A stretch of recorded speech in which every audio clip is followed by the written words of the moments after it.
वापस लो यूजीसी वापस लो यूजीसी वापस लो यूजीसी वापस लो यूजीसी वापस लो यूजीसी वापस लो यूजीसी वापस लो यूजीसी वापस लो यूजीसी।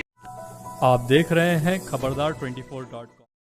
विश्व विद्यालय अनुदान आयोग यानी यूजीसी के विरोध की चिंगारी अमरोहा जनपद की औद्योगिक नगरी गजरौला में भी हवा ले रही है। सवर्ण समाज के लोगों ने अग्रवाल भवन में एकत्र होकर यूजीसी व जातिगत आरक्षण SC/ST एक्ट के विरोध में रैली निकालकर प्रदर्शन किया।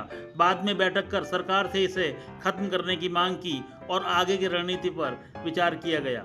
सभासद पंडित देवेश शर्मा, जगतपाल चौहान, ब्रजेश अग्रवाल, अनिल अग्रवाल, योगेश चौहान, ऋषिपाल सिंह परमार, महेंद्र चौहान ठेकेदार, वीर सिंह भगत जी, सतपाल चौहान, CK शर्मा, दिनेश गर्ग, शोभित गर्ग, नितिल सिंघल, गौरव चौहान, शिक्षक रमेश चंद प्रशांत, दुष्यंत चौहान, प्रमोद चौहान, महेश चंद, उत्तम शर्मा, विपिन शर्मा, देवराज शर्मा, श्याम सुंदर शर्मा, दानू शर्मा, KK शर्मा आदि भी मौजूद रहे। आइए आपको लेकर चलते हैं अमरोहा जनपद के गजरौला में बस्ती स्थित अग्रवाल भवन में आयोजित सवर्ण समाज की बैठक में, जहां सभी ने एक स्वर में यूजीसी के विरोध में आवाज उठाई। खबरदार 24.com के लिए नवनीत अग्रवाल। का जो अध्यक्ष है वो उसका अतिरिक्त प्रतिनिधित्व हो, तो इसमें फिर भी एक वोट तो उसका अधिक रहेगा ही रहेगा। तो प्रतिनिधित्व सबको बराबर मिलना चाहिए। कहने वाले को, जिसके खिलाफ शिकायत गई है, उसको अपनी बात पूरी रखने का, उसको सुनने वाले होने चाहिए। और जिसने शिकायत की है उसके बारे में भी ये पता होना चाहिए वो कौन है, किस वर्ग का है, किस स्तर का है और क्या उसकी बैक रिकॉर्ड रहा है, ये भी होना चाहिए। तो इसके लिए ये हो, और भाई अपनी बात को मनवाने के लिए, अपने आप को शो करने के लिए, अपनी ताकत का एहसास कराने के लिए जरूरी है कि आप सब लोगों को संगठित होना जरूरी है।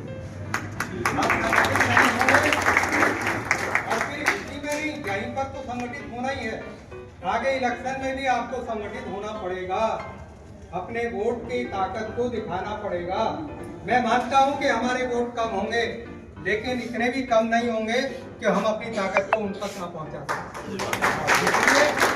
वोटों का सदुपयोग करें, अपने वोटों को संगठित करें, तभी सरकारें, तभी नेता लोग इस मामले में कुछ सोचने पर विवश होते हैं। और ताकत वही है, वो वोट अपना पूरा डालते हैं, वोट अपना इकट्ठा करते हैं, इसलिए सरकारें, नेता सब उनके पीछे लगे थे। तो मेरा यही सुझाव है कि समिति की, यहाँ की तरफ से ये सुझाव भेजा जाए कि उस समिति में, समिति बनाई आपने कोई बात नहीं, लेकिन उस समिति में सुनवाई करने वालों में सवर्ण वर्ग का भी प्रतिनिधित्व हो, ताकि वो भी अपने विचार रख सके। जय हिंद, जय भारत। में जो एक समिति के लिए विचार आया है कि उसमें सभी वर्गों का प्रतिनिधित्व हो।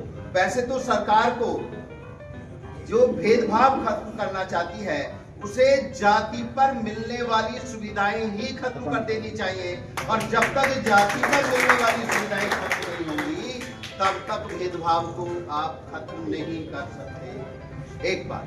दूसरी बात, इस गाइडलाइन में क्या परिवर्तन आया? 2012 में भी गाइडलाइन थी, अब के भी गाइडलाइन है, इनमें बदलाव क्या आया? बदलाव यह आया, पहले इस गाइडलाइन में केवल SC और ST वर्ग का मामला होता था शिकायत करने का। इस बार OBC को भी जोड़ दिया गया। वरना किसी जाति को विशेष रूप से नाम लेकर कहना ठीक नहीं है, फिर भी हमें लगता है कि हम भी समाज में रहते हैं कि हमारे समाज की बहुत सारी जातियां हमारे सवर्ण समाज से भी ज्यादा मजबूत दिखाई देती हैं। आप जानते ही हैं, आपके बीच में ऐसी समाज जातियां हैं जो आरक्षण का लाभ लेती हैं, और इन गाइडलाइन में भी उनको सम्मिलित कर लिया गया जो पहले नहीं थी, तो वो हमसे भी ज्यादा मजबूत है। ऐसे में उनका ये केवल अत्याचार दिखाई देता है सवर्णों के प्रति। एक दूसरी बात संगठित हो रही है सबको। संगठन में बात यह है कि सबको हौसला रखना पड़ेगा, और अगर हम सब हौसला नहीं रखेंगे तो हम कुछ भी आगे नहीं बढ़ सकते। उसके लिए कुछ चीजें जरूरी हैं, वो अभी आएंगी। जब तक हौसला नहीं होगा एक भी फैसला नहीं होगा। जब तक हौसला नहीं होगा एक भी फैसला नहीं होगा, और जब तक सब अपने भले की सोचेंगे तो किसी का भी भला नहीं होगा। मैं आगे फिर निवेदन करता हूँ, अगली कड़ी में गुरु जी से आइए और अपने विचार प्रस्तुत कीजिए। माननीय महेश जी।